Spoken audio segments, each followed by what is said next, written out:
Estamos começando mais um podcast aqui no Grupo Pansad de Comunicação, direto dos estúdios do Diário do Vale, aqui em Volta Redonda.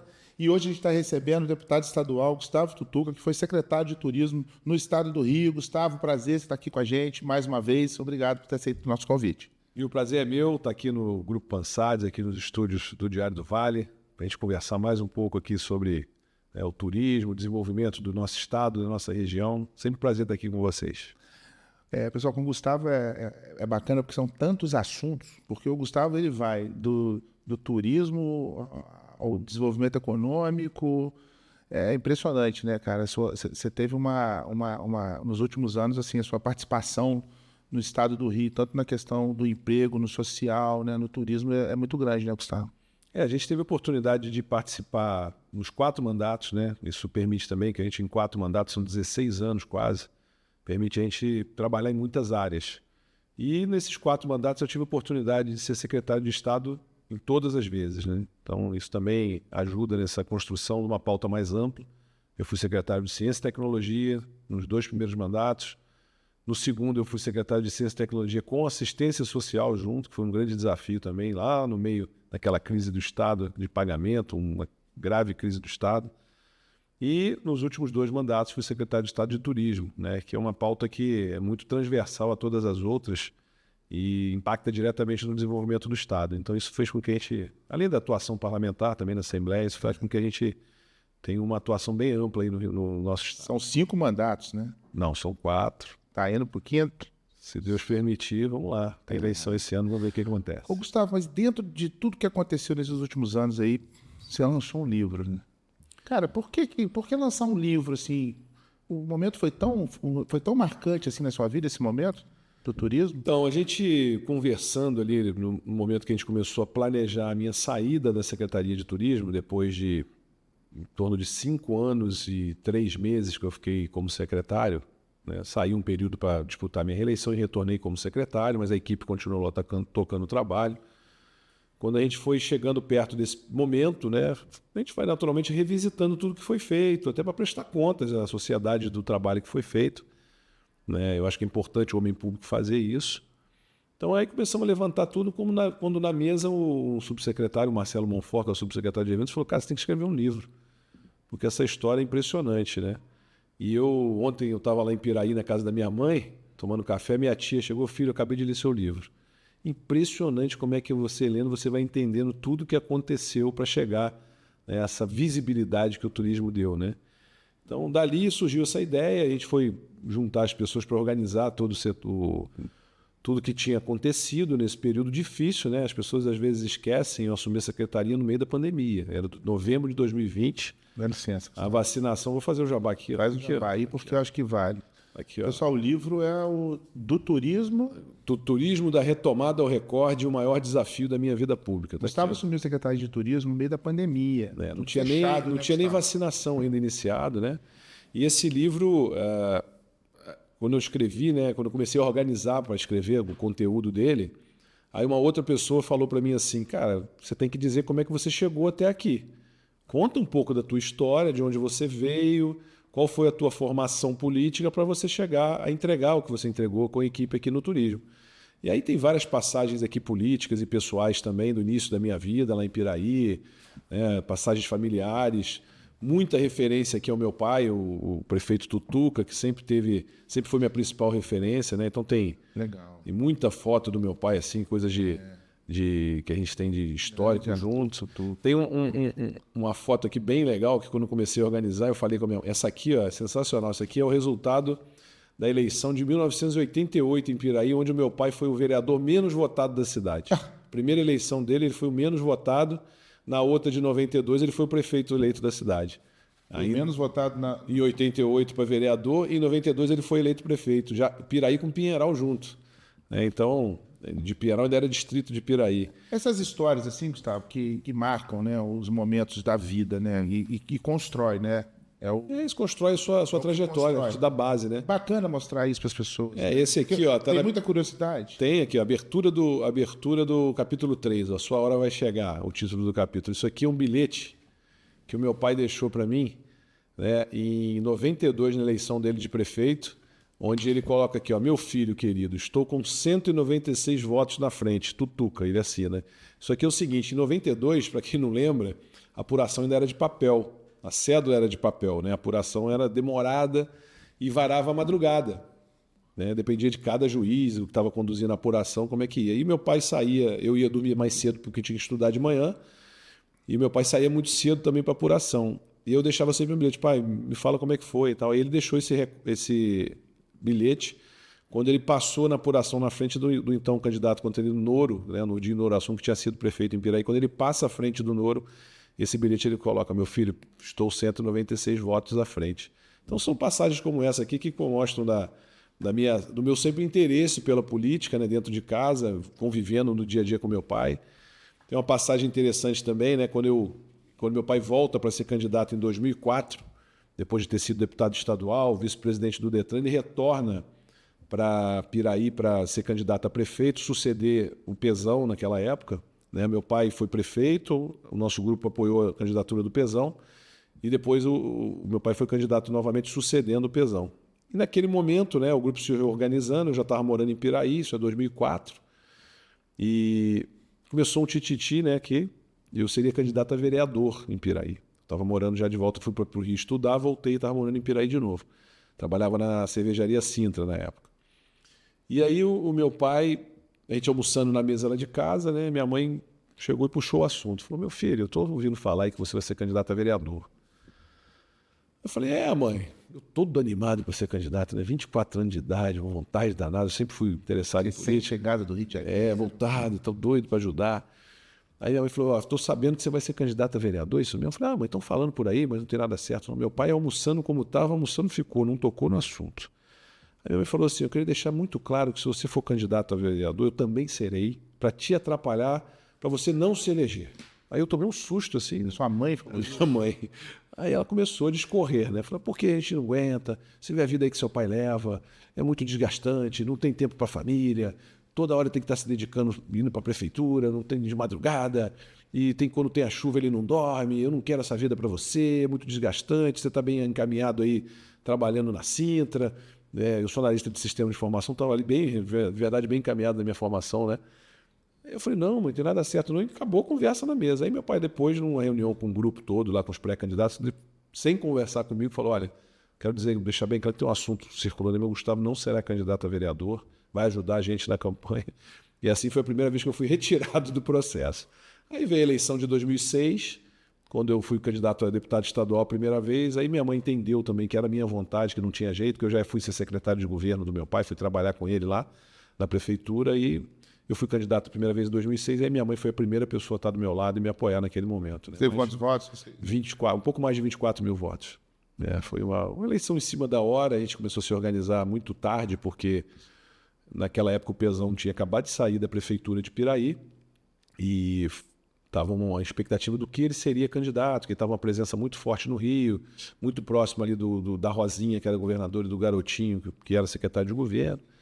E quando ele era, se não me engano, chefe de gabinete do Garotinho na Secretaria de Governo. Aí o Garotinho e a Rosinha, num evento na casa do Pezão, em 2006, no aniversário dele, no final de março, eles anunciam que o Pezão ia ser escolhido o vice-governador do Sérgio Cabral. Aí o nosso grupo se reuniu e falou, opa, peraí, então a gente precisa continuar tendo um deputado, que meu pai tinha acabado de ser deputado, né, antes de ser prefeito de novo. A gente precisa continuar tendo um deputado daqui, vamos lançar alguém, eles escolheram meu nome.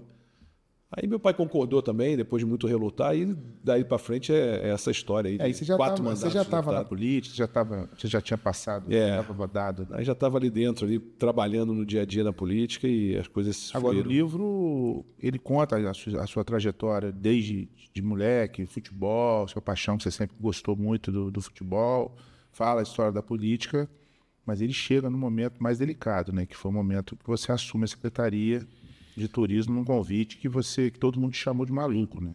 Boa parte das pessoas que entendiam o momento, sim, né? O governador Cláudio Castro me convidou para ser secretário de Turismo. Na verdade, naquele momento de transição, né, da instabilidade do governo do Witzel, quando ele assume interinamente, era ali 2020, né? No início, para o meio de 2020, ele já vinha falando comigo, olha, eu gostaria que você fosse trabalhar comigo no governo e tal.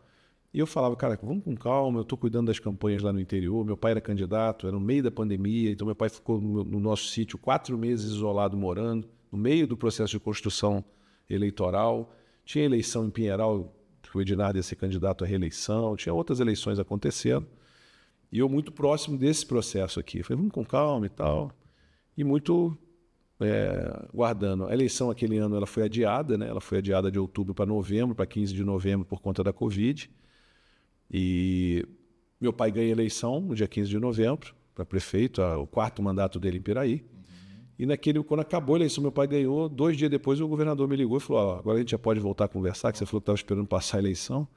E aí eu fiz a conversa. Quando ele trouxe o assunto, falou, olha, a gente avaliou outras secretarias, desenvolvimento, esporte, aí tinha uns prós e contras, e falou, cara, eu vou precisar de você para ser secretário de turismo. Aí eu, governador, no meio da pandemia, você quer acabar com a minha carreira política, né? Aí ele falou, não, pensa bem, a gente está muito difícil, mas estou fazendo um compromisso com você aqui que eu vou investir muito no turismo, porque eu entendo que é importante para o desenvolvimento do Estado, principalmente na retomada, que o turismo retoma muito rápido. E eu tenho certeza que vai haver uma demanda reprimida grande, o Rio de Janeiro vai ser protagonista. Ele teve essa visão. E aí, daí para frente, eu conversei com a minha família, conversei com meu pai, orei muito para Deus para poder me dar a direção. E ali me mostrou que era um caminho, que era mais um desafio, né, que eu precisava encarar. Eu já tinha sido presidente da Comissão de Orçamento da LERJ no meio da crise lá entre 2017 e 2018, né, da crise fiscal que o Rio passou. E esse desafio veio mais uma vez na minha vida. E hoje, olhando para trás, cara, eu vejo o quanto isso foi importante para a minha vida, quanto eu pude contribuir nesse processo. A gente saiu ali naquele momento eram 650 mil turistas internacionais no Rio de Janeiro, e o ano passado, que é o recorde, por isso que a gente chama da retomada ao recorde, nós chegamos a 2.200.000 turistas de fora do Brasil aqui no Rio de Janeiro no ano de 2025. Né? Então, quando a gente analisa de 600 para 2.200.000, isso transformou a vida de muita gente, né, Gustavo? Gerou muito emprego. As pessoas tendem As pessoas reconhecem isso? As pessoas tendem a vincular o turismo a passeio, lazer, entretenimento, viagem, né?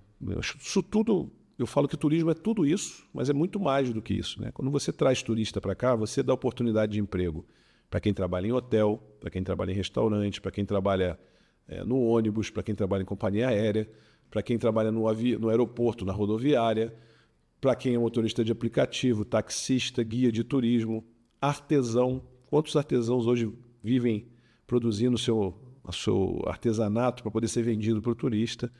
Então, tem estudos que o turismo impacta em mais de 50 áreas da economia, né? Então, é uma atividade, como eu falo, muito transversal.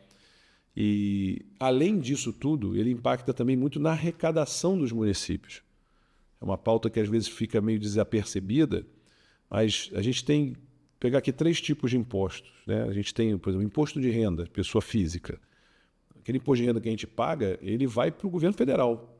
Até chegar aqui na cidade, é um caminho longo. Tem que ter, o governo compra suas obrigações lá, suas despesas.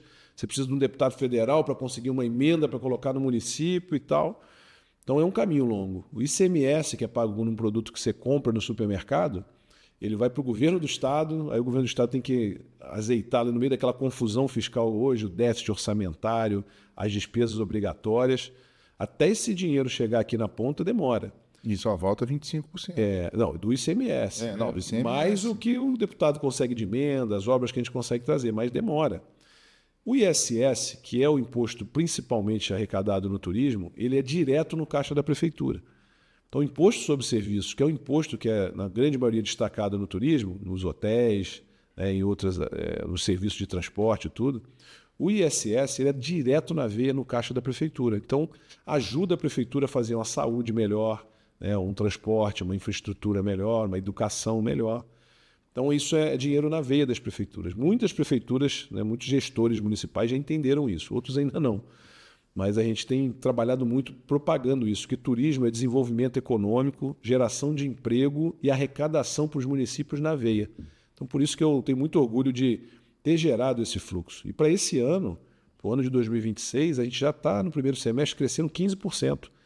Enquanto o Brasil parou de crescer, Em relação a 25. em relação a 25, a gente está crescendo ainda 15% comparado ao ano anterior. Você já tem o primeiro semestre fechado? Já tem a gente passando de 1.300.000 turistas internacionais. Então a tendência é passar de 2,5 milhões, que é 1 milhão a mais de turistas aqui de quando a gente teve aqui a Olimpíada e a Copa do Mundo. Então é um número muito grande, 1 milhão de pessoas gastando aqui em dólar, em euro, né, com moeda pesada, deixando Qual é o dinheiro. ticket médio, Gustavo, de um turista no Brasil, no Rio, por exemplo? Então, Tem esse levantamento? um turista em média, um turista internacional, ele gasta em média $100 por dia, por diária, né, no Brasil, quando ele está aqui. E o turista internacional ele fica em média de 5 a 7 dias no Rio de Janeiro. Então o nosso trabalho é trazer cada vez mais turistas para cá e ampliar a permanência dele. Aí que é fundamental conectar com destinos do interior. Porque o cara que já veio aqui, já conheceu o Pão de Açúcar, o Corcovado, a Praia de Copacabana, foi no Maracanã, assistiu um jogo do Flusão e foi lá ver o Aqua Rio, já foi no Bioparque, o cara quer mais coisa. Aí a gente conecta Vale do Café, Costa Verde, Agulhas Negras, Serra Verde Imperial. Então, esse foi o nosso trabalho, né? Criar as 12... Criar as o 12 desenvolvimento para as 12 regiões turísticas do Rio de Janeiro. E a ocupação hoteleira nessas regiões, que ficou em média aí em torno de 70% ao ano, isso demonstra que o impacto não foi só na capital. Está falando de 2025. Eu estou falando até 2025, né? 70%. A média bateu em torno de 70%. Mas de esse ocupação. ano já está superando. Não, esse ano a gente não tem o número fechado ainda, mas o que demonstra é isso, que a gente continua mantendo uma ocupação alta, né, próximo de 70%, e também com ticket médio alto, né? O valor das diárias subiu.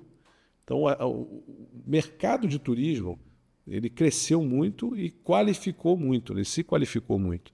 Porque quando você mantém a ocupação alta o ano inteiro, que é o que a gente persegue, né, a gente tem uma melhoria na qualidade dos serviços. Porque quando você tem uma alta temporada muito forte, você contrata mão de obra temporária. Aquela mão de obra você contrata em cima da hora, assim, sabe? Ó, vou precisar pegar aqui pegar assim, Angra dos Reis. O cara, vou pegar aqui de dezembro até o Carnaval e vou contratar aqui por 3 meses, 2 meses e pouco, uma mão de obra para isso. Depois desse período, o cara vai fazer outra coisa. Então, ele não continua ali se qualificando no restaurante, no hotel, no receptivo, né, no atrativo turístico. Ele vai procurar outra coisa para fazer. Sim. Aí ele vai ser pedreiro, vai ser diarista, vai ser dirigir caminhão, vai fazer outra coisa, né? Aí Ele quando você precisa precisa se da mão manter. de obra de novo, aí aquele cara já está empregado, você tem que buscar outra mão de obra que nunca trabalhou. Quando você mantém a ocupação alta o tempo inteiro, você mantém a mão de obra qualificada, né? E o seu serviço melhora e a vontade do turista também aumenta de voltar. Você falando em qualificação. Qualificação é uma discussão que é ampla e todo mundo discute isso. Como é que você foi atendido quando você chegou num hotel? Como é que a camareira foi atender o teu quarto? Como que o recepcionista te tratou? Como que foi feito a questão do valet? Como que o cara do restaurante te abordou? Como que o garçom te serviu? Como que foi o relacionamento? Essa é uma discussão permanente com quem viaja. Sim, claro. E a gente tem um público que viaja muito. Às vezes a gente não tem dimensão do seu entorno, no nosso entorno, por exemplo, as pessoas viajam o tempo inteiro. Sim.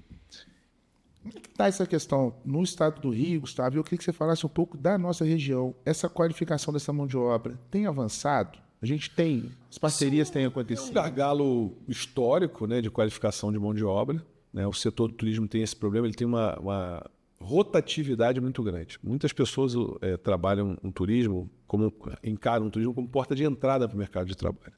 Que é isso? A pessoa está procurando o primeiro emprego, vai ser recepcionista de um hotel, ela vai se qualificando ali, quando ela está ficando boa, ela vai para uma faculdade e vai para um outro emprego. Então, isso acontece muito no turismo, né? Essa rotatividade.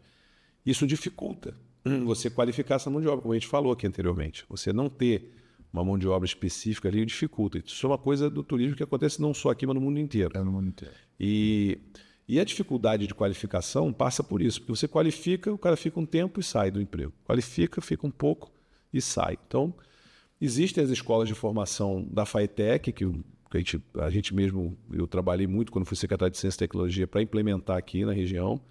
Foram no estado inteiro mais de 25 escolas quando a gente esteve à frente da Secretaria de Ciência e Tecnologia. Tem o trabalho que é feito pelo Sistema S, pelo FEComércio, né, pelo Sesc Senac, que também qualificam muito mão de obra, né? Isso ajuda muito, né, para melhorar a qualidade da mão de obra aqui. E uma coisa que eu não consegui fazer na minha gestão, que ficou como uma dificuldade, porque como a transição do governo não aconteceu da forma que a gente esperava, esse projeto paralisou, que era a construção, eu falei sobre isso já em outros momentos aqui com vocês, da Escola Estadual de Turismo, que não é um prédio. A Escola Estadual de Turismo é um currículo escolar, né, de formação de mão de obra, mais alinhado com o que o mercado espera e que poderia tanto ter uma escola, e a nossa ideia que a gente começou a mexer no projeto é construir a primeira escola no PPG, no Pavãozinho Cantagalo, ali no Rio, na Zona Sul do Rio de Janeiro, numa comunidade, que para qualificar mão de obra para o turismo que está ali na Zona Sul. E dali, a gente testando esse currículo e a integração com o setor, que a ideia era o seguinte, a gente chamou o setor para construir esse currículo, os hoteleiros, os donos de restaurantes e bares, né, o pessoal de receptivo, para construir qual mão de obra você está precisando. Como você quer qualificar sua mão de obra?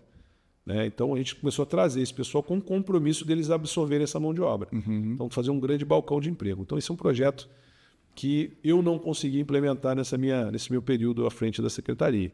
Né? Então, a minha esperança é que, num próximo ciclo, onde eu estiver, que eu possa cobrar para que isso aconteça. Né? Que a gente possa cobrar para que isso aconteça.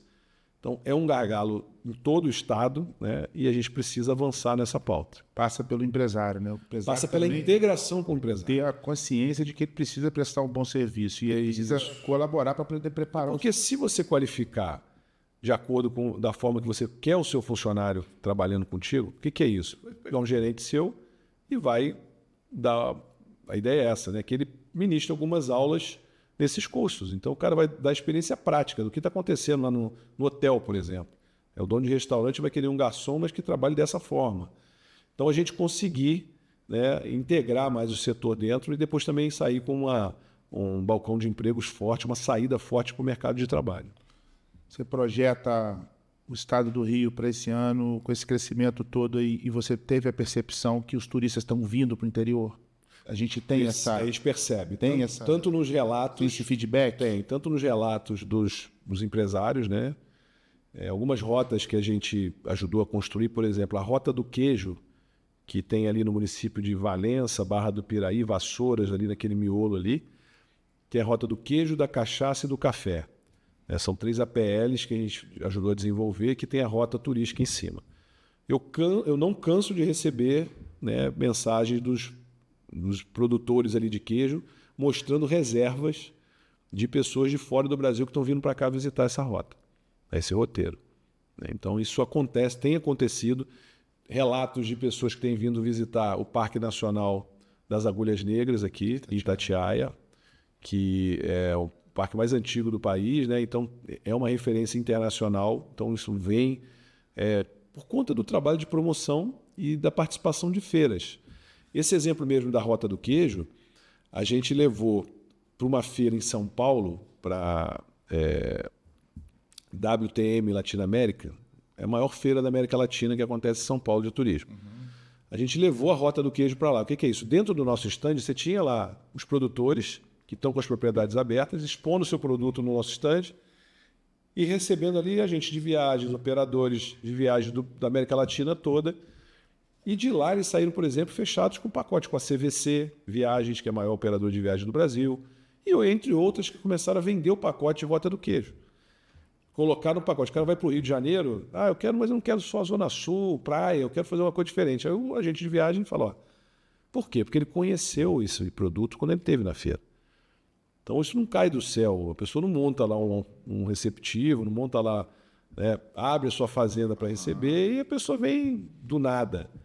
Tem promoção própria, tem promoção que a gente faz, tem os eventos que a gente realiza aqui na região que ajudam a potencializar os produtos e divulgar.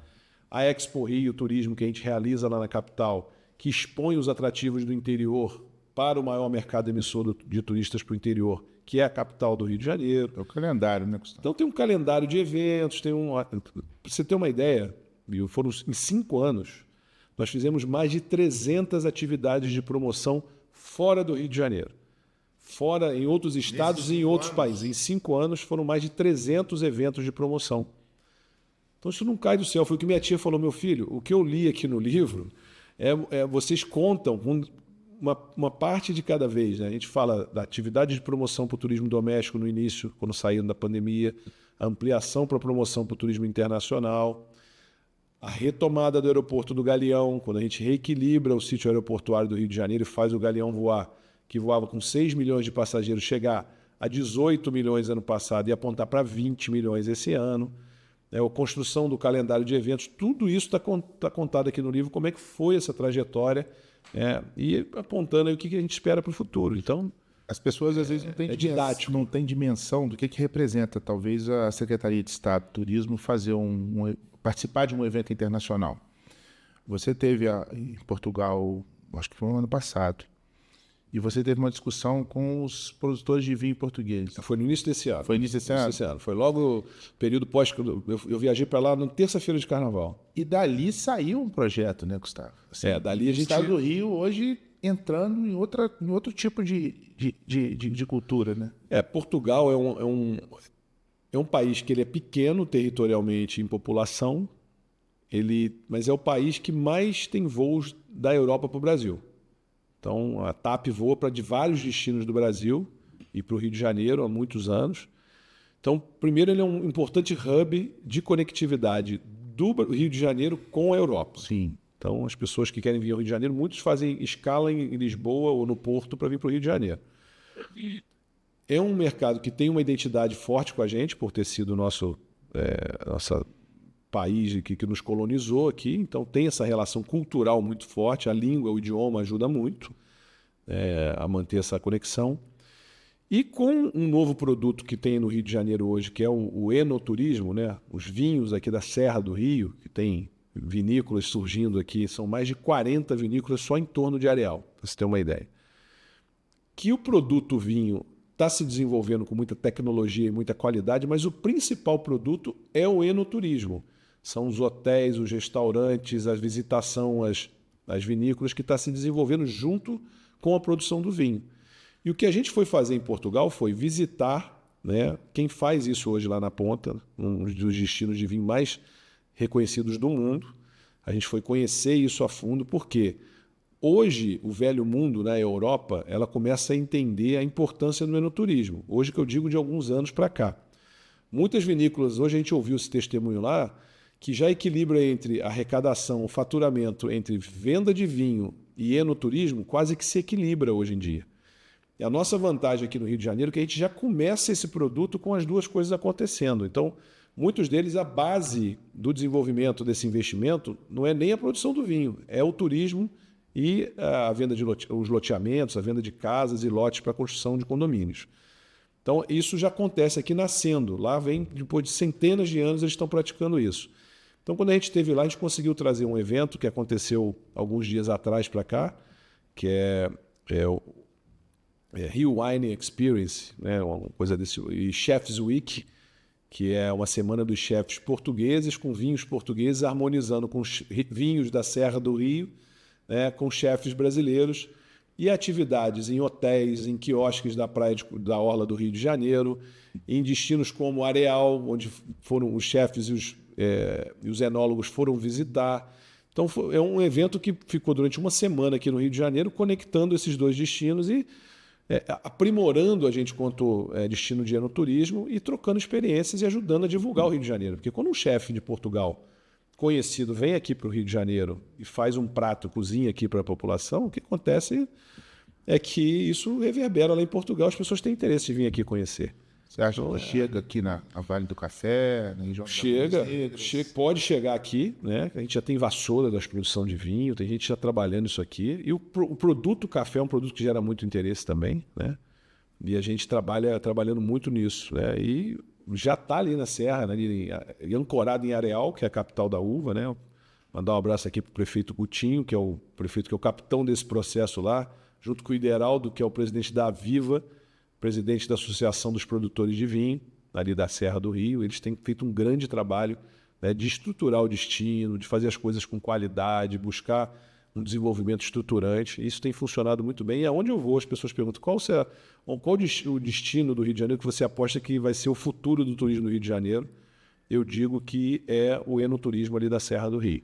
Então, isso é importante a gente citar isso. Eu gosto de insistir no assunto do desenvolvimento da região turística, porque nós temos aqui Resende, Itatiaia, Vanessa, Vassouras, Ipiabas, Barra do Piraí, né, Conservatória, Angra, Paraty, Mangaratiba, Rio Claro.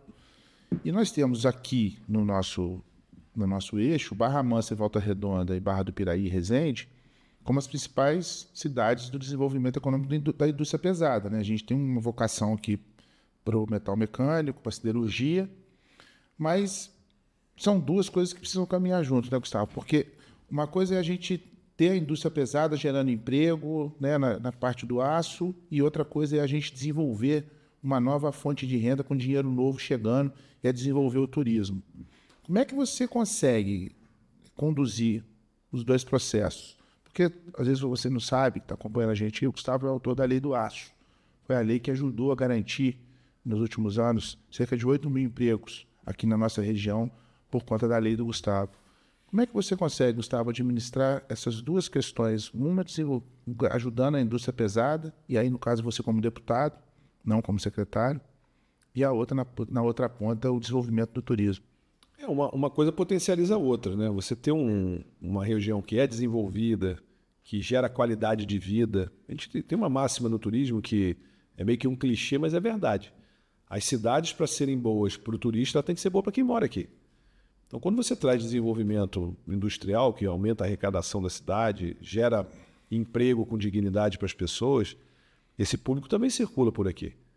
O cara que mora em Resende, ele vai jantar em Penedo. O cara que mora em Barra Mansa, ele vem jantar em Vassouras, vai conhecer Ipiabas. Então, esse fluxo turístico aqui local, o cara trabalha na Volkswagen ali, ganha um salário dele com qualidade e quer sair com a família dele aqui. Isso ajuda a qualificar também o nosso destino. E a arrecadação que a Volkswagen gera aqui para a região ajuda a melhorar a infraestrutura do lugar. Então, isso são coisas que se equilibram, né? Circulante, né? Circula. E a gente tem, junto com isso, um turismo que as pessoas, eu volto a falar, associam muito o turismo com passeio, lazer, né, diversão. É isso tudo, mas também é turismo de negócios. A gente tem aqui em Barra Mansa, Flumisul, que é uma feira de negócios, que atrai as pessoas para aquele momento da Flumisul para fazer negócios. Então, vem gente do estado inteiro, até de fora do estado, para fazer negócio da Flumisul. Então, enche o hotel, né, enche o restaurante, emprega muita gente da área de eventos naquele momento, mas ela gera interesse também, porque as pessoas vêm aqui, conhecem a nossa região, vai no restaurante e fala, pô, vou voltar aqui com a minha família. Por que não? Foi feito lá agora a Expo Agulhas Negras, uma feira de negócios lá em Resende. O cara esteve aqui, veio lá de Minas fazer negócio aqui. Aí se hospedou, procurou hotel em Resende, acabou o hotel, hospedou em Penedo. Foi em Penedo, conheci um restaurante e tal. Mas, cara, vou voltar aqui com a minha família. Eu falo muito que o turismo de negócio é interessante, que ele traz um turista com um poder aquisitivo alto, que geralmente esse cara fica num hotel pagando bem, num quarto melhor, gasta mais no restaurante, leva um presente para casa, gasta dinheiro no shopping, no comércio, e ainda gera a segunda onda, que ele volta com a família depois para passear. Então, o turismo de negócio é fundamental. E você vê, o dia que eu lancei o livro, eu lancei ele no Hotel Bela Vista, em Volta Redonda. Era uma terça-feira. O pessoal da minha equipe que veio acompanhar, né, alguns assessores meus e tal, vieram, alguns amigos do Rio que vieram para me acompanhar, gente da secretaria, foram procurar hotel. Não tinha hotel em Volta Redonda, em Barra Mansa. Teve gente que foi se hospedar em Piraí, tem gente que foi se hospedar em Pinheiral. Não tinha vaga de hotel naquela terça-feira em Volta Redonda, nem em Barra Mansa. Então você vê quanto que durante a semana o turismo de negócios aqui ancorado nas grandes indústrias, na força do comércio que a gente tem aqui dos serviços, ele preenche a nossa semana. E aí o que a gente tem de bom nisso? O final de semana a gente tem uma capacidade de hotel instalado grande, vamos pegar essas grandes cidades, né? Volta Redonda e Barra Mansa. Esses hotéis estão aqui a semana inteira cheios de gente do turismo de negócio. Chega final de semana, ocupação baixa. Aí você vai a Rio Claro. Rio Claro tem hoje um atrativo forte de trilhas, é a maior trilha de longo curso dentro do nosso estado, dentro de um único município. 4 modalidades de trilha. É um trabalho que o prefeito Bato, lá junto com o secretário Brindisi, desenvolveram e é um grande produto turístico. Só que eles ainda não têm desenvolvido um grande parque hoteleiro, não tem um grande hotel lá, tem algumas pousadas. Então, vamos dizer que vai realizar um grande evento de trilhas lá em Rio Claro. não consegue absorver nem 10% do público. Então ele vem hospedar onde no final de semana? Nesse hotel que está com ocupação baixa, aqui em Volta Redonda, aqui em Barra Mansa. E eu vejo, hoje você tem empresas de turismo aqui da região que já fazem receptivo do Vale do Café, que estão ancorando aqui em Volta Redonda e Barra Mansa. As pessoas ficam hospedadas aqui, né, e saem daqui para conhecer as fazendas do Vale do Café. Porque aqui, quando volta à noite, tem gente que prefere estar num lugar que tem um shopping, que às vezes vem com o filho e com a filha, que quer estar num lugar que tem um cinema, que tem um teatro, que tem um show que vai estar acontecendo maior aqui na cidade. Então, isso é um casamento perfeito. Você tem grandes cidades com um hotel e do lado a gente tem um atrativo forte que é, né, as fazendas históricas do Vale do Café, as trilhas de Rio Claro e por aí afora. Então, esse conjunto ajuda muito no desenvolvimento.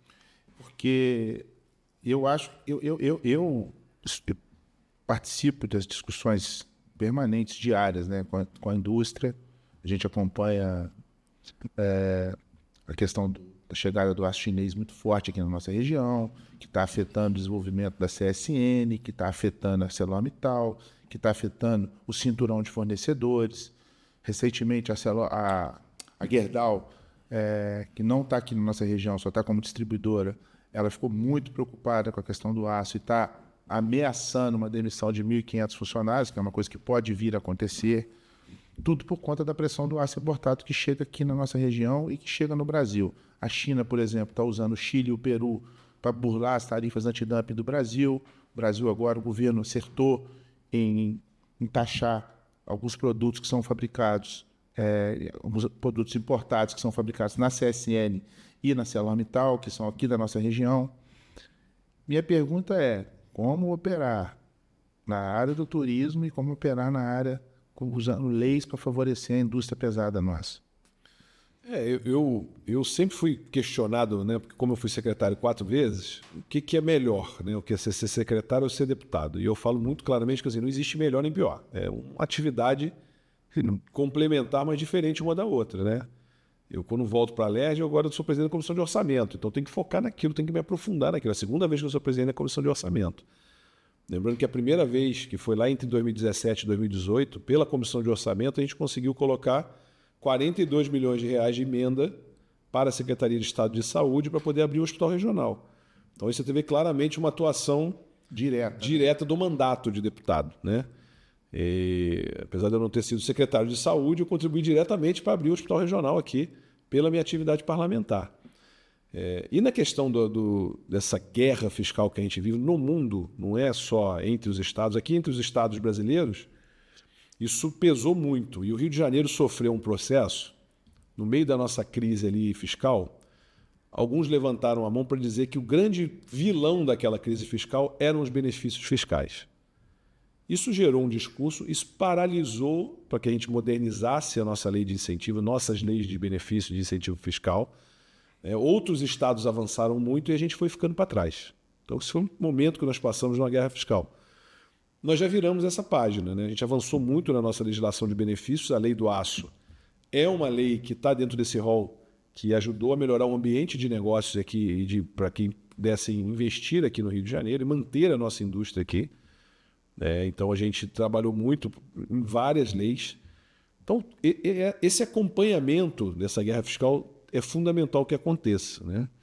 A gente sabe que agora com o advento da reforma tributária, essa guerra fiscal em âmbito de guerra de estados vai cessar, porque vai mudar toda a lógica tributária no país e vão cessar os benefícios fiscais. Então, a gente tem que entender que nós estamos num local, né, que tem a siderurgia aqui dentro, né, já tem o aço está produzido aqui.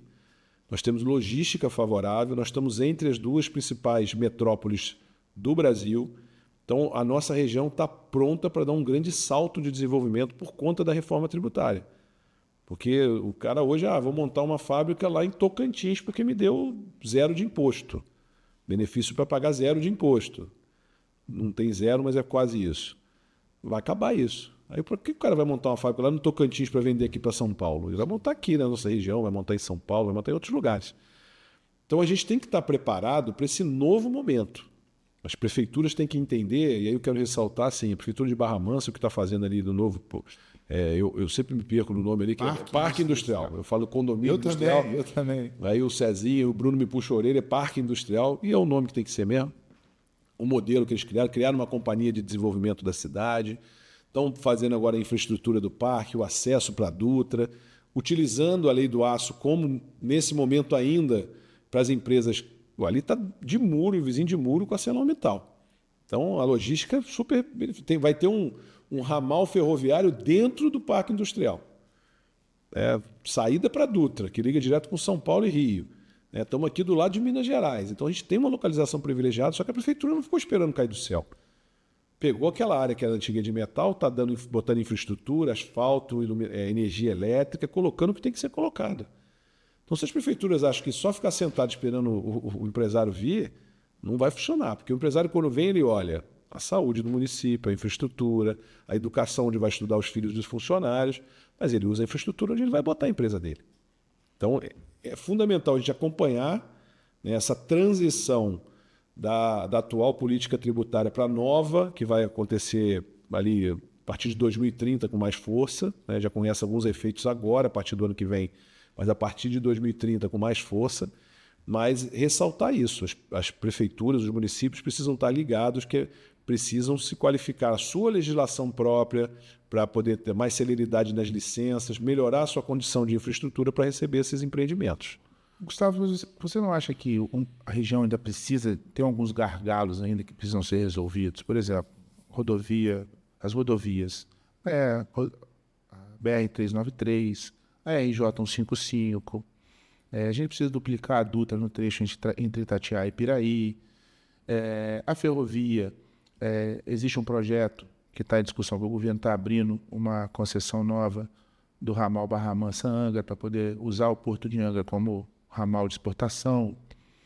Você não acha que, por mais que a gente acredite que a gente esteja pronto para receber novas indústrias, a gente ainda precisa fazer um dever de casa? Não, nós não estamos prontos, não. Vou deixar isso bem claro. Nós estamos em construção. Claro que a gente avançou muito por conta da industrialização que houve aqui, a gente já avançou muito. Mas é necessário estar acompanhando a questão do fornecimento de energia de qualidade, que hoje é um ponto importante para trazer uma empresa. Esse gargalo da rodovia Presidente Dutra, a gente celebra hoje a duplicação da Serra das Araras, a nova subida e descida da Serra das Araras, aquela revolução, né, que foi um trabalho fundamental aí de alguns parlamentares aqui do Estado, né, até no governo anterior, para poder desencavar aquela nova concessão aqui da Rio-São Paulo e dar prioridade à nova pista de subida e descida da Serra das Araras, que da outra concessão ainda estava no caderno lá de obrigações e não foi cumprido, foi trocado. Não é que, às vezes as pessoas dizem, foi uma maracutaia que fizeram e não fizeram Não é isso. Eles trocaram a nova pista da Serra das Araras pela duplicação da Baixada. Né? Alguns pontos da Baixada ali, a chegada. Foi uma troca que é possível fazer dentro das concessões, é uma questão de prioridade de política pública. Então a bancada fluminense foi muito forte em Brasília para poder priorizar essa atuação ali da Serra das Araras, da nova pista. A gente tem um gargalo que passa nas estradas estaduais. Então, a gente tem um órgão hoje no estado que está assim, passando uma dificuldade enorme, que é o DER, o Departamento de Estradas e Rodagens. A conservação está muito ruim. Então, eu recebo muito cobrança, por exemplo, e tento ajudar todo dia o prefeito Babiton ali, porque a RJ 55 é a principal avenida de Rio Claro. Ela conecta todos os seus distritos e bairros. Então, a prefeitura fica desesperada ali com o que acontece, né? E para a gente é uma rota importante de desenvolvimento, porque leva o turista que vem do interior de São Paulo para Angra dos Reis e Paraty, né? Tem lá a Paraty-Cunha, que também está muito ruim. Depois de toda a melhoria que foi feita, né? A Paraty-Cunha hoje também já está caindo aos pedaços, literalmente caindo, né? Então falta recurso para a conclusão. Então tem que acompanhar e cobrar investimentos na infraestrutura. A 393, a gente viu aí, a concessão foi declarada a caducidade da concessão e não se colocou uma concessão no local. A gente tinha que ter feito uma concessão imediata ali. Ou já sabendo que ia acontecer isso, ou deixar um processo pronto. Hoje o que a gente vive é que depende de novo da manutenção do governo federal. Eu tive um pneu rasgado no outro dia ali, cara. Eu frequento essa região, rodo para todo lado. E aí, vai cobrar quem? Exatamente. Um buracão rasgou meu pneu, eu fiquei num domingo Estava indo para o aniversário de um amigo, a família dentro do carro, uma confusão danada. Só que eu estava chegando já em Barra do Piraí, meu sogro veio me socorrer, levou minha esposa com meu filho, que minha esposa está grávida, para casa e tal. Isso acontece com todo mundo. Isso acontece com um motorista. Pode gerar um acidente para um motorista de carro de passeio, como um motorista de caminhão. Isso aqui chama Ferrovia do Aço, a Rodovia do Aço. Sim. Então, como é que pode, né, uma rodovia importante, boa parte de todo o fluxo de carga que vem do sul do país para o Nordeste passa por aquela estrada. A gente não pode admitir que fique do jeito que está. Hoje fizeram um trabalho de melhoria, né, de conservação assim, emergencial, de piso e de sinalização, mas a gente precisa ter logo uma solução para aquilo, né? Não tem como ficar parado. A ArcelorMittal, Gustavo, ela tem usado o Porto de Angra para escoar algumas produções de aço. E como não tem a ferrovia, ela está usando tanto a Rio Santos, vindo por Itaguaí, porque vem de diversas distribuidoras dela, e usando a 393, a RJ 155. E aí a gente percebeu que nos últimos 2 meses, o prefeito de Angra, o Ferretti, ele fez um investimento na recuperação do trecho entre a rodovia Rio Santos e o último túnel ali na divisa com Rio Claro. E a gente sabe que a prefeitura de Rio Claro não tem a mesma capacidade financeira que a prefeitura de Angra tem. Perfeitamente. De substituir o Estado na hora de fazer esse investimento. Olha como é que as coisas elas se complementam quando você fala que o turismo e o desenvolvimento econômico caminham junto. A ArcelorMittal está usando uma rodovia que é a principal rota turística entre a Costa Verde e o Sul Fluminense para poder escoar uma produção dela para o Porto de Angra, que pode ser uma solução para poder a gente aumentar o desenvolvimento da nossa região. Queria que você analisasse dentro desse ponto de vista. A gente vê, exatamente, quando melhora a estrada, é o que eu falo, é bom para quem mora, é bom para quem passeia, né, e para quem gera desenvolvimento. Quando melhora a estrada, melhora para todo mundo. Ah, vou melhorar essa estrada aqui só para o turista, essa estrada aqui é só para turista. Não existe isso, né? Então, é fundamental. E eu fico chateado de ver isso. E outro dia o Bárbaro estava bravo comigo lá de Rio Claro. Falou, ó, vê com DR aí, se não for fazer, eu vou arrumar a estrada aqui, cara. Eu vou chamar que eu vou gastar... Ele tem um pouquinho de dinheiro de royalty lá, coitado. Fica guardado para fazer um investimento de infraestrutura. E ele falou, cara, vai bagunçar minha programação de investimento aqui na cidade, que tem bairros aqui que eu preciso melhorar para melhorar a RJ 155, porque é a principal avenida que o cidadão de Rio Claro trafega. Então é uma luta diária nossa. Então a gente precisa de verdade, né, ter um plano de investimento para as estradas estaduais. Isso é uma coisa que eu falo muito que o processo eleitoral, eu separo muito isso. O processo de pré-campanha, quem tem mandato tem que prestar conta do que fez. O que eu tenho feito, circular dos municípios, é elevado que o nosso trabalho nos últimos 4 mandatos. E o processo eleitoral é para você escutar as pessoas, que volta a um processo de campanha, de reuniões, e fazer novos compromissos. Eu acho que assim, não só o meu mandato, a gente tem que se unir aqui, todos que estão se propondo a disputar um cargo eletivo para deputado estadual, deputado federal, a gente precisa de um grande plano de recuperação para as estradas estaduais. Isso é fundamental para o desenvolvimento do Rio de Janeiro. A gente tem que estruturar o DR, tem que ter um plano de desenvolvimento, isso tem que ser... Vou até falar que tem que ser despolitizado isso. Tem que ser unânime, Gustavo, essa discussão. Tem que ser unânime. A gente tem que ter discussão técnica sobre isso, né? Onde que envolver mais os prefeitos, né? Que estão aqui na ponta, os vereadores. Você vê, a gente teve uma inovação esse ano na Comissão de Orçamento. Primeiro semestre desse ano, a gente fez a discussão da Lei de Diretrizes Orçamentárias, né? Que diz assim, de que forma o dinheiro será gasto ano que vem? Quais serão as prioridades? Como vai ser a forma de acompanhar a execução orçamentária do Estado? Então, foi a discussão que a gente fez no primeiro semestre lá na Comissão de Orçamento, junto com a Assembleia. A gente conduz para a Comissão de Orçamento, mas é feito por toda a casa. E a gente teve uma inovação esse ano. A gente trouxe todos os prefeitos, convidamos todos os prefeitos de todo o Estado para fazer uma audiência pública para falar o que eles estavam vendo lá na ponta. E, pasmem, um dos 3 principais pontos foi conservação de estradas, que essas conservações das estradas estaduais estavam precárias, atrapalhando o desenvolvimento dos municípios. Era conservação de estrada estadual, conservação de estrada vicinal, que ajuda a escoar a produção agrícola, e previsibilidade no repasse dos recursos da saúde. Esses eram os 3 principais temas que nós tiramos lá e deixamos escritos na LDO a importância de ter previsibilidade para o próximo ano. Então, você vê como é que você precisa estar ouvindo e botando em prática lá no trabalho para melhorar as coisas. Essa daí marcou a sua volta para a Aleg, né? Foi porque dentro da recomposição partidária, né, porque também quando eu voltei em março, também é o período de filiação. E as comissões são distribuídas por partidos, né? Um desenho do equilíbrio entre as bancadas na Assembleia. E a bancada do Partido Progressista, que é o meu partido, me indicou para ser o membro da Comissão de Orçamento, e os membros da Comissão de Orçamento me escolheram meu nome para presidir pela experiência que eu já tive de outras gestões na Comissão de Orçamento, né? E a gente tocou esse primeiro ano, a gente está acompanhando lá também a adesão do Rio de Janeiro ao Propag, que é uma nova forma do Estado, tentando ser bem didático aqui. O Rio de Janeiro tem uma dívida com o governo federal enorme, centenas de bilhões, que na forma que estava sendo feita era impagável. Então, o regime de recuperação fiscal que a gente estava vivendo, ele limitava o Estado em muitas coisas e ele estava pendurado numa liminar no Supremo Tribunal Federal, para o Estado não pagar o que deve para o governo federal.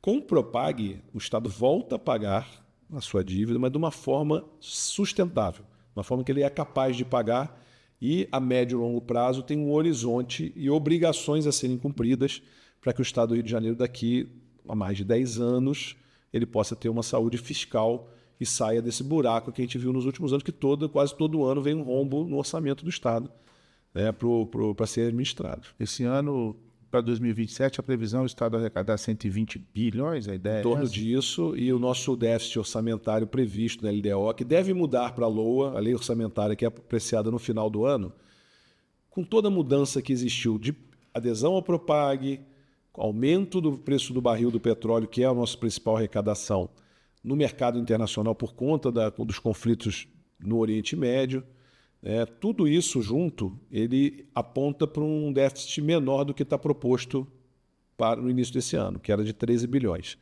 Então, a expectativa é que a gente tenha um número bem abaixo, se não for zerar o déficit para o ano que vem. Agora, Gustavo, eu queria te perguntar, como presidente da Comissão de Orçamento, tem uma discussão a nível Brasil da redistribuição de alguns royalties. E o do Estado do Rio parece que é o mais visado, né? Todo mundo do Brasil inteiro parece que quer o royalties do Brasil, né? Mas o cara do Paraná quer dividir o royalties lá das usinas lá. Minério. Não quer, ninguém quer. De Minas, não quer. Ninguém quer. Mas o do Estado do Rio todo mundo quer.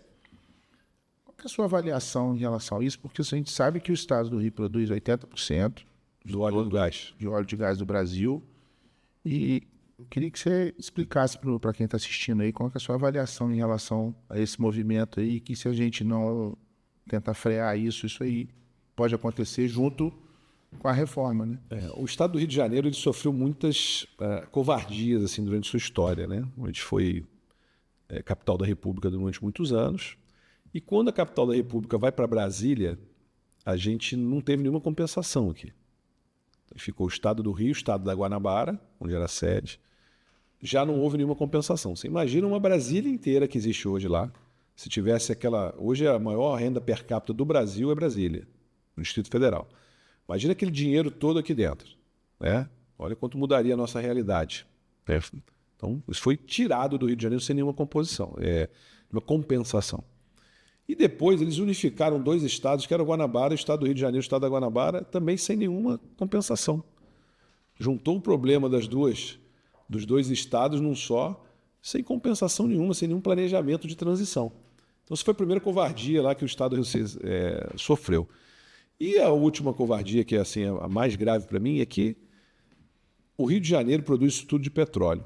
Se o Rio de Janeiro, todo o ICMS, ele é destacado na origem. O imposto de circulação de mercadorias ele é destacado na origem. Então, assim, o aço que é produzido aqui, que é beneficiado aqui, ele paga imposto de ICMS que vem para o Estado do Rio de Janeiro.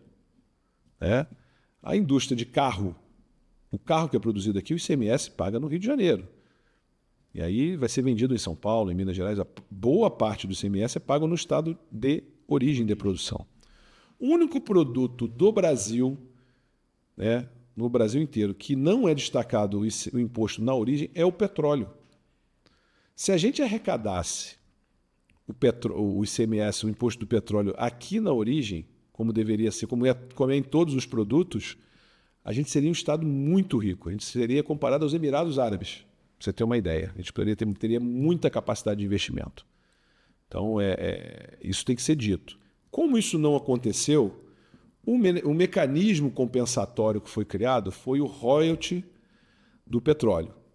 Que a lógica para a extração do petróleo aqui, tem transtornos, né? Os municípios recebem mais pessoas, o Estado recebe mais pessoas, você precisa construir novas estradas, você precisa melhorar o serviço de saúde, né? Você tem que fazer investimentos para poder dar condição de fazer essa extração do produto aqui. E ainda existe o risco ambiental em cima disso. Tanto que parte do royalty do petróleo, um percentual do royalty do petróleo, ele vai direto para o Fundo de Conservação Ambiental, para o FECAM. Os dutos, né? Que cortam os dutos que passam por aqui, que são riscos ambientais latentes, né? Acontece, é controlado, mas existe. Né? Já existiu vazamento de petróleo aqui em outros lugares. Então, para compensar, foram criados os royalties de petróleo. O pós-sal, que são os primeiros poços de petróleo, né? O Rio de Janeiro estava ali com o seu royalties rodando, tudo bem. Começou a se questionar isso no pré-sal, que são os novos poços de petróleo, né, que estão sendo explorados hoje. Esses poços do pré-sal, a gente já sofreu um baque, porque foi feita uma nova lógica de redistribuição para o Brasil inteiro. Então a gente já perdeu muito aqui no pré-sal. Eles esqueceram essa lógica de compensação, esqueceram essa questão do ICMS e passaram a redistribuir o royalties do pré-sal e colocar mais obrigações. A grande parte desse recurso do pré-sal, do royalties do pré-sal, é engessado hoje para investimento em educação, por exemplo. Né? Tem município aqui da região do petróleo, aqui do Rio de Janeiro, que não sabe mais onde enfia dinheiro de educação, porque já reformou escola, já melhorou a condição dos ônibus, já melhorou a merenda, e você não pode botar esse dinheiro no custeio, tem que ser só para investimento, porque esse é um dinheiro finito, o petróleo um dia vai acabar. Sim. Então você não pode aumentar o salário do professor, você pode dar a melhor condição para o professor trabalhar, a melhor condição para o aluno estudar. Então isso engessa muitos investimentos. Tanto que tem município hoje que dá bolsa de faculdade de medicina para quem é morador. Passou na faculdade de medicina, ele paga a faculdade de medicina. Isso acontece em alguns municípios ali na região do petróleo, ali, Saquarema, Maricá, aquele lado ali. Então, essa redistribuição que foi proposta no pré-sal já está acontecendo. E entraram para dentro no pós-sal. Que se acontecer essa redistribuição que é proposta, o Estado do Rio de Janeiro quebra. Isso hoje está pendurado num processo, numa liminar que está hoje no Supremo Tribunal Federal. Vira e mexe, esse assunto volta para a mesa e tal. E como é que a bancada do Rio se comporta? Porque a gente tem bancada no Congresso Nacional, a gente vê a bancada religiosa, a gente tem a bancada do agro, da bala, do tudo. E às vezes a gente sente falta de ter essa. Como é que é? O problema é que são... Você é o cara da bancada do turismo, é o cara da bancada do aço e é o cara da bancada do petróleo também? A gente pode falar isso? No royalties eu vou defender sempre, só que é uma questão federal, né? E o que acontece? O problema é que são 26 estados contra o Rio de Janeiro. Não são mais 26 estados, porque hoje São Paulo, que foi o grande causador desse transtorno, porque essa lei essa proposta foi de um deputado paulista e conseguiu aprovar para botar o ICMS para ser pago, porque o São Paulo, que é o maior consumidor de petróleo, ele ganha mais ICMS lá. Então, isso passou porque ele falou, se a gente deixar isso lá no Rio de Janeiro, vamos distribuir isso para o Brasil inteiro. Propôs isso e o Brasil inteiro ganhou o ICMS. O petróleo que é vendido lá na Bahia, o ICMS é destacado lá. Então, todo mundo aprovou, o Rio de Janeiro perdeu. Só que hoje São Paulo também é um grande produtor de petróleo. Então, o feitiço virou contra o feiticeiro. Ele perdeu aqui a chance de ter uma grande arrecadação de ICMS em cima do petróleo que está lá nas bacias de Santos, ali naquela região que... Só que hoje tem São Paulo, Rio de Janeiro e Espírito Santo. Já são 3 estados. E agora, com a margem equatorial, essa discussão que está havendo de extração de petróleo ali na região norte do país, ali, outros estados vão ser beneficiados. Então, essa discussão já está ficando mais ampla. A gente já está trazendo mais estados que vão começar a equilibrar esse jogo. Porque na lógica que estava, era 26 estados contra o Rio de Janeiro. E aí, meu irmão, a luta em glória, né? Eu falo que a maioria só ganha a minoria só ganha da maioria quando é filme de Kung Fu, porque fora isso, na democracia, a maioria vence. E é o que acontece com o Rio de Janeiro. Tanto que, para segurar essa injustiça, foi proposto um processo no Supremo Tribunal Federal e o Supremo segurou isso para o Rio de Janeiro não perder, porque sabe que se isso acontecer, essa covardia da redistribuição dos royalties, a gente vai quebrar. A gente não paga a conta do mês, assim, é uma coisa absurda. Surreal, é absurdo. Você prevê um próximo ciclo financeiro e político e administrativo para o Estado do Rio? Em que análise assim que você faz? Cara, principalmente por conta do Propag, eu acho que a gente tem um horizonte de planejamento melhor. Porque toda a política orçamentária de gasto é como na casa da gente. Quando a gente se perde o nosso controle, começa a gastar mais do que a gente arrecada, ou não sabe quanto a gente tem que pagar, é pego de surpresa, faz uma dívida com o banco que começa aquele juro sobre juro, a gente perde o controle, é a mesma coisa com o governo. O que estava acontecendo é isso. A forma que as dívidas historicamente do Estado foram renegociadas eram muito ruins. Eram taxas de agiotagem que acontecia com o Estado. Então é como se o governo federal estivesse fazendo agiotagem com o Estado da Federação. Então isso mudou com a lógica do Propag. A gente vai ter um desafogo aí estimado de em torno de 300 milhões de reais por mês. Então a gente aponta para quase 4 bi por ano só de ajuste das prestações de pagamento da dívida agora. Para esse ano, a gente já pode ter em torno do impacto aí de 3 bi no déficit orçamentário desse ano. Então, o Propag dá um horizonte para a gente. Agora, precisa ter muitas medidas estruturantes, melhoria de arrecadação. O governo enviou essa semana para a Assembleia projetos para melhorar a cobrança de devedores contumazes, que são empresas que devem o Estado e ficam rolando isso de uma forma que você não consegue cobrar, porque a legislação beneficia ela. Então, mais uma vez, o governo do Estado tenta, o governador Ricardo Couto enviou uma mensagem à Assembleia Legislativa, vai ser apreciada nos próximos dias. O presidente Douglas Rua já fez o compromisso de tramitar isso com toda a urgência necessária para que a gente melhore a condição de arrecadação do Estado do Rio de Janeiro. Então, a gente precisa, claro, da bancada federal para fazer essa discussão macro lá de royalty, da reforma tributária que vai ser implementada e precisa ter isso acompanhado de perto, que gera muita insegurança em todos os setores, mas precisa ter uma bancada estadual preparada e atuante aqui para discutir esses temas, como essa nova lei de devedores contumazes aqui no Estado do Rio de Janeiro. Como é que está a questão da campanha? Como é que está aí percorrendo o Estado todo, conversando com os... Está esse momento, né? O momento, até 16 de agosto, eu procuro, dentro do mês de julho, até o dia 16 de agosto, quando começa a campanha, eu percorro as principais cidades onde eu tenho trabalho, fazendo o meu trabalho de prestação de contas. Então, eu tenho levado ali a informação das pessoas de tudo que foi feito, tenho informado as pessoas. E a partir do dia 16 de agosto, eu estou filiado ao Partido Progressista, que está numa federação hoje com a União Brasil, a Federação União Progressista, que tem uma bancada forte hoje na Leste, tem 8 deputados estaduais. Então a gente tem a expectativa de ampliar essa bancada para chegar à casa de 10 a 12 deputados estaduais. Então a gente pode ampliar bem. Estou muito confiante no resultado, por conta de todo o trabalho que a gente fez. A gente trabalhou muito, não só nesse último ciclo, mas em todos os meus 4 mandatos. Eu procurei entregar muito, tanto falei como secretário, como na produção legislativa. Falei aqui do orçamento que a gente colocou para o Hospital Regional, falamos da Lei do Aço. Tem uma lei que eu julgo das mais importantes do meu mandato, que é a lei que garante a colocação de tornozeleira eletrônica como medida protetiva às mulheres. Então, o homem que tem uma medida protetiva a favor de uma mulher, a mulher tem a medida protetiva para o homem não cometer outra agressão ou coisa do tipo, ele pode ser colocado uma tornozeleira eletrônica para controlar a proximidade.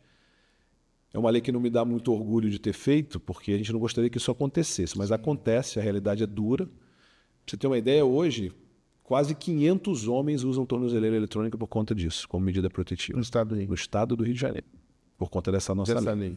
É isso. Então, você vê, isso é uma ação parlamentar que transforma diretamente a vida das pessoas.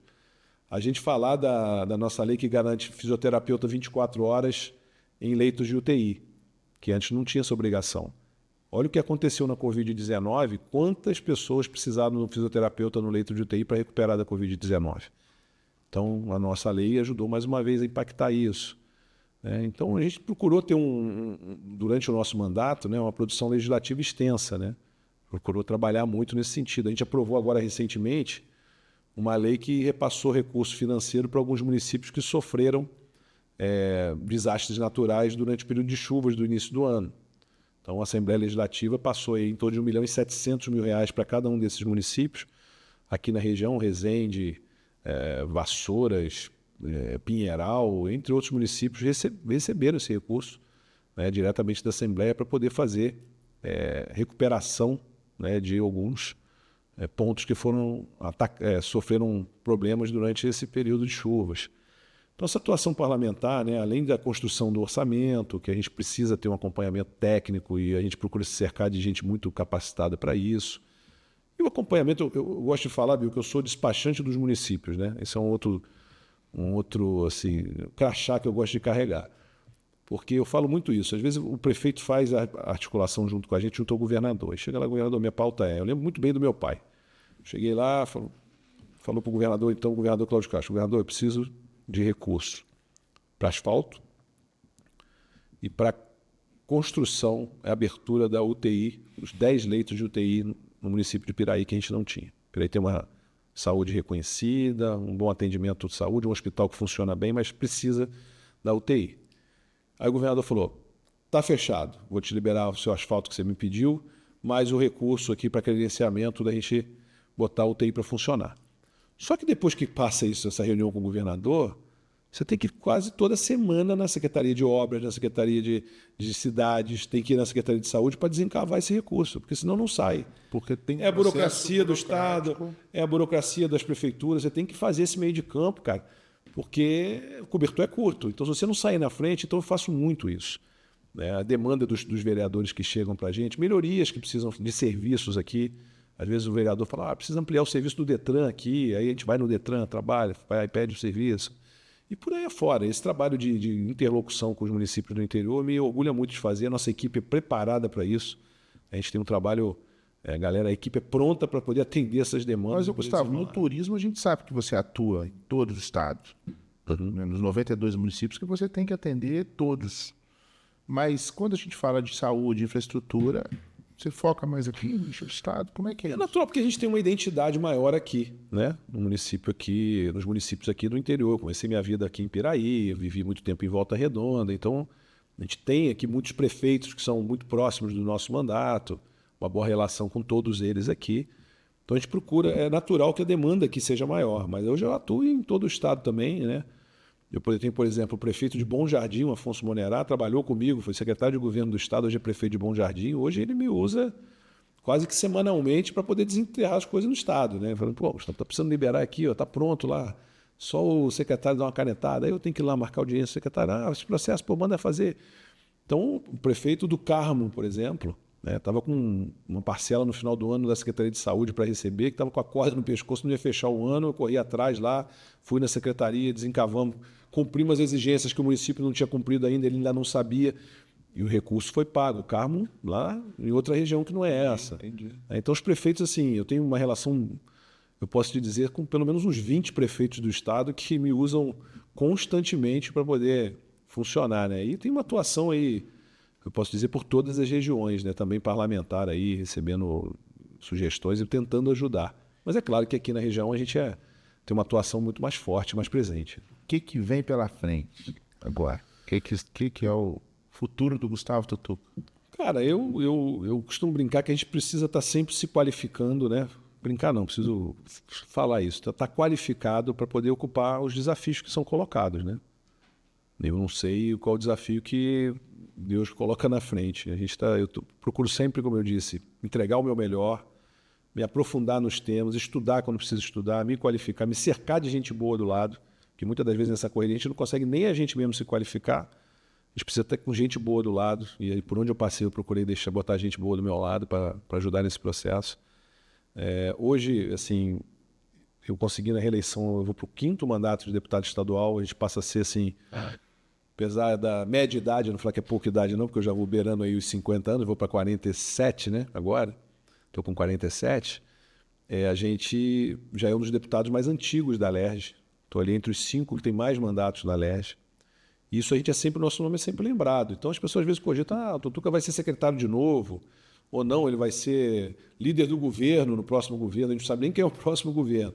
Vai ser presidente da Assembleia, porque já tem estrada, tem experiência para isso. Então, o que eu costumo dizer é o seguinte, primeiro é conversar com a população, levar o nosso nome, levar nossas propostas e projetos e conseguir a reeleição. E depois discutir com um novo cenário qual o desafio que a política me propõe, né, e que Deus me confere aqui, né, nesse processo. Então, na minha cabeça, eu vou muito em paz com isso, né? Eu me sinto assim pronto para ocupar a função que me foi colocada. Como foi na hora do turismo, no meio da confusão, na hora da pandemia, eu consegui, mesmo não sendo um profissional do turismo, né? Hoje eu entendo a fundo do tema, mas eu não entendia muito. Eu até era da comissão de turismo da Alerj, muitos amigos que eram do setor, são do setor, mas eu não tinha uma atuação direta na área. Hoje eu sou referência. As pessoas querem discutir turismo no Rio de Janeiro, meu telefone não para de convite de seminários, de eventos, para eu poder fazer palestra e falar um pouco desse processo, né? Então a ideia é estar pronto para os desafios que vierem, né? E conversar com a população para a gente ter as pessoas votarem melhor, né? Eu falo muito isso. A gente está num momento que a gente precisa escolher melhor nossos representantes. A gente questiona muito o que está acontecendo com a política, as notícias ruins que saem na mídia social, aí nos jornais, sobre a política, sobre os deputados e quem tem mandato hoje em dia, mas eu falo sempre isso, quem está lá foi eleito. Ninguém caiu ali de paraquedas, ninguém ali, né, foi indicado, todo mundo que está ali foi eleito por voto popular. Então o que a gente tem que fazer é chamar a atenção, né? Quem quer o bem de verdade, não é falar assim, não vou votar em ninguém esse ano que eu estou cansado de política. É dizer, não, eu vou me envolver mais na política.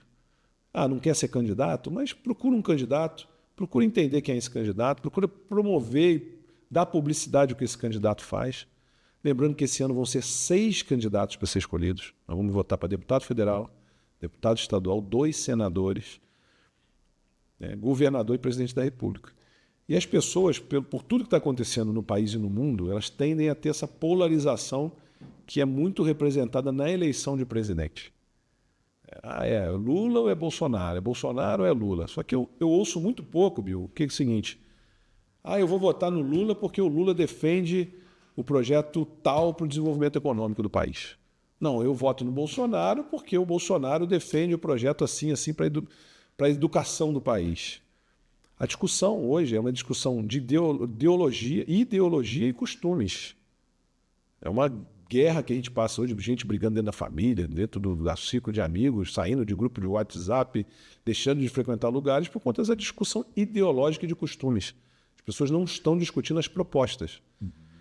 E muitas das vezes esquecem de se ligar que talvez seja mais importante escolher um deputado estadual que você possa cobrar, escolher um deputado federal que você possa cobrar, que vai estar aqui no dia a dia, que vai levar demanda para o governo do estado, para o governo federal, que vai estar aqui ouvindo as pessoas, do que você só se envolver na eleição de presidente, por exemplo, que as coisas vão se resolver lá em Brasília, provavelmente você nunca vai falar com esse presidente, nunca vai saber o que você espera. Quem leva essa pauta para lá é o deputado, é o estadual, o federal, o senador um pouco mais também, mas não tanto. Mas a gente precisa se envolver no processo político, participar, escolher melhor os nossos representantes para não ficar sofrendo o que a gente está sofrendo hoje aí na política do nosso país e do nosso estado. Nós já conversando com o deputado estadual Gustavo Tutuca, que foi secretário de Turismo do Estado durante 5 anos. Bate-papo com o Gustavo é sempre bom, né? Rende muitos assuntos. Dá para ficar aqui mais 1 hora, hein, Gustavo? Já ficamos mais de 1. E a gente está chegando ao final do podcast. Gustavo, quer fazer as considerações finais para a gente encerrar?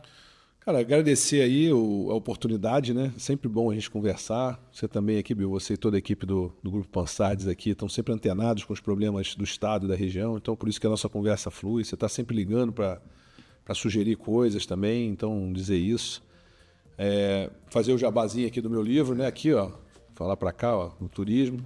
Está à venda, está na Amazon e está no site da Livraria da Travessa, então está sendo vendido, né? E a gente tem colocado aí muitas pessoas perguntando, então está lá na Amazon e na Livraria da Travessa. A gente fez o lançamento aqui em Volta Redonda, fizemos lá no Rio.